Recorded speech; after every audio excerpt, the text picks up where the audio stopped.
Intermediate పరీక్షల ఫలితాల్లో స్థానిక జేఎంజే మహిళా కాలేజీ విద్యార్థులను ఎంతో ప్రతిభను ప్రదర్శించినట్లు కాలేజీ ప్రిన్సిపల్ డాక్టర్ సిస్టర్ శాంత, వైస్ ప్రిన్సిపల్ డాక్టర్ సిస్టర్ రోజ్లీ తెలియజేశారు. స్థానిక జేఎంజే మహిళా కాలేజీ విద్యార్థులు ఇంటర్మీడియట్ లో చక్కని ప్రతిభతో అత్యధిక మార్కులు సాధించారని కాలేజీ ప్రిన్సిపల్ డాక్టర్ సిస్టర్ శాంత బుధవారం తెలిపారు.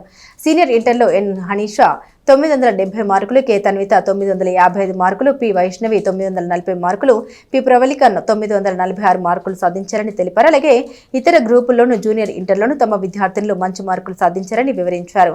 విద్యార్థులను ప్రిన్సిపల్ డాక్టర్ సిస్టర్ శాంత, వైస్ ప్రిన్సిపల్ డాక్టర్ సిస్టర్ రోజ్లీ అభినందించారు. తెనాలిలోని జేఎంజే మహిళా కళాశాల ఈ మార్చి నెలలో జరిగినటువంటి ఇంటర్మీడియట్ ఫలితాలలో విశేష ప్రతిభ కనపరిచింది. విద్యార్థులు ఉన్నత ఉత్తీర్ణత శాతము నమోదు చేయడంతో పాటు అనేక మంది 100% మార్కులు సంపాదించి డిస్టింక్షన్లు మరియు ఫస్ట్ క్లాసులో ఉత్తీర్ణులై కళాశాలకు కీర్తి తీసుకుని వచ్చారు. ఈ విజయానికి విద్యార్థుల కృషి, అధ్యాపకుల అంకితభావము, అలాగే తల్లిదండ్రుల సహకారము ప్రధాన కారణము.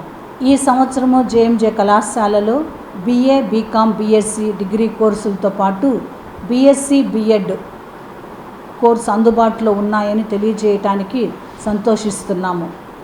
మా కళాశాలలో merit scholarships, mentor mentee system, career guidance, personality development శిక్షణలు విద్యార్థులకు అందిస్తున్నాము. అలాగే విశాలమైన తరగతి గదులు, ఆధునిక ల్యాబ్స్, సమృద్ధిగా పుస్తకాలతో కూడినటువంటి గ్రంథాలయము, కంప్యూటర్ ల్యాబ్, క్రీడా సౌకర్యాలు, భద్రతతో కూడిన క్యాంపస్ వాతావరణము మరియు NSS, NCC సెమినార్లు, వర్క్షాపులు వంటి అనేక సహపాఠ్య కార్యక్రమాలు విద్యార్థుల సమగ్ర అభివృద్ధికి తోడ్పడుతున్నాయి. ఇంటర్మీడియట్ పూర్తి చేసిన విద్యార్థులు వెంటనే అడ్మిషన్ల కోసం కళాశాలను సంప్రదించాలి.